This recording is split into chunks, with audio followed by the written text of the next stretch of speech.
We have Bonnie up first, and Bonnie's interests lie in the junction over art, science, and education. For over 7 years, she's developed, implemented, and evaluated programs and exhibits at the New England Aquarium in Boston. She's currently teaching a winter session science, art, communication course at RISD, and works with an excellent team to create a museum of science and art in Rhode Island. So without further ado, Bonnie.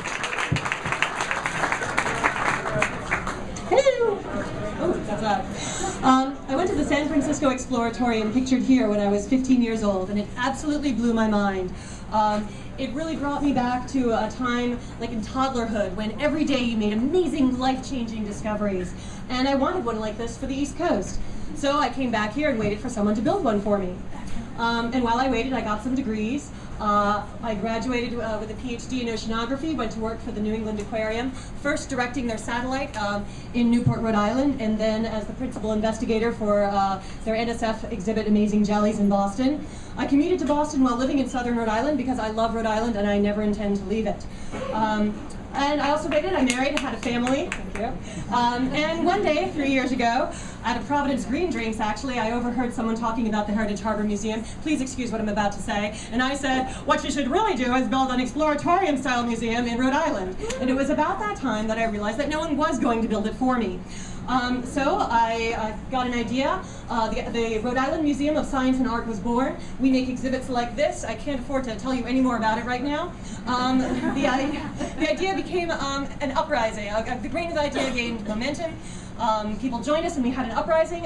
One of them is here tonight. I would ask him to rise up, but I don't have the time. So I would like to introduce you today to sand, actually. I think sand is a wonderful substance. It's tactile. You can use it for almost anything, both to further art and to further science. And creative people, such as yourself, see it not for what it is, but for what it can be. And that idea is what we at RIMOSA, the Rhode Island Museum of Science and Art, think should be fostered in our children. Look, another use for sand. Please keep an eye out for these throughout the talk. The important things is that this museum is built to strengthen the traits that artists and scientists share. They are up here, and of those, I would say the most important is curiosity. Once you spark curiosity, the rest will take care of itself. Oh, look, sand again. This is one of the exhibits that was built actually by RIMOSA. It is on display at Foo Fest here, and I want to point out the variety of ages of people who are interested in it. We have, from the very young to the slightly older to the mid ones there. Now, why? Why do we need this? Well, a poem. Rhode Island was the land of innovation, but today it seems we lost our way. Science scores are down for Rhode Island natives. Our students fill in bubbles, but they cannot get creative. Oh. Moving on, maybe they can read, but do they love to learn? We will build a place where curiosity will burn. No applause, please. As we move into a virtual world, we need to remember how to engage our hands and allow that experience to engage our minds. When children play only video games and watch TV, they lose that intuitive feel for how a gear or a pendulum or a lever or gravity work. Later, when or if they learn the science, it's harder for them. We believe all learning requires getting your hands dirty, experiencing things, experiencing reality. We feel that there is not enough of that in our schools. We are a creative community, and we need creative spaces for our children after they graduate from the Providence Children's Museum. You'll notice we want ages 11 and up. My children are fast approaching that. Okay, so how will a museum help with this? Anybody who's actually brought a group of children to a science museum like this, a hands-on museum, will note the first thing they do is they scatter like atoms. And then you'll hear them, hey, come over here, look what I found. And it's that, look what I found. It's the joy of discovery. This becomes their exhibit, and they will show it to others. They become the owner of it. Let's see, this is another one of RIMOSA's exhibit, this time at Waterfire. You'll notice the adults playing with it.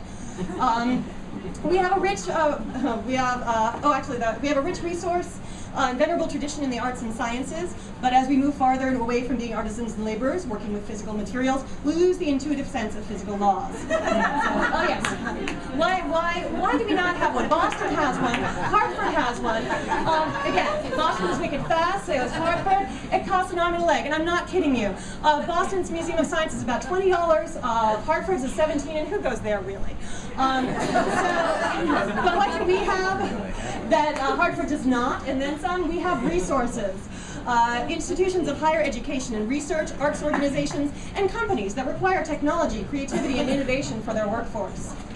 So we feel that Rhode Island is a good place, and most of these other cities have both science and children's museums. We should have the same. All right. This is, will it attract older children and adults? This is what I get all the time. I am actually related to those two. I'm not related to him. I don't know what he's doing. This is the Children's Museum of San Jose. One presumes that he had children when he entered the museum, because otherwise it would be creepy. But obviously he's lost them. He's still involved. Again, here, notice the age of the people playing with this exhibit and the age of the people waiting. We feel it's only a good exhibit if the adults are pushing the children out of the way to get to it. Now I have a breathing moment. All of these exhibits, by the way, are from science art museums. So where are we now in our search? Well, we have our 501c3 as of February 2010. That means if you donate money to us, it is tax deductible. We have an 11-member board of fabulous people. We do have room for 2 to 4 more, including we would like a lawyer, a fundraiser, someone with real estate experience, or maybe all of the above. We have a board of advisors, different from our board. Ooh, and we have a fundraiser coming up. It is Thursday, February 24th, 5:30 to 8:30 at Slater Mill. David McCauley will be speaking about the junction of art and science. Marvelous Marvin, who is over there, will be doing science shorts. Community Music Works will be playing. I have, if you want more information, I do have some cards about it. This is to support our newest installation, which will be at Slater Mill starting in March. So what can you do to help us? Well, please visit our website. Here it is. You can also sign up for our newsletter on the website. Come to our exhibits, especially the installation going up at the Blackstone Valley Visitor Center across from Slater Mill this March. Come to our fundraiser, tell your friends. And I will end with my poem as well. Science is an art, so let us blur the lines. Is it physics? Is it sculpture? Is it music? Is it rhyme? There is no easy answer. You have to decide. Let us engage our hands while we use our minds. Right, Boza makes the question, so your own answers you can find.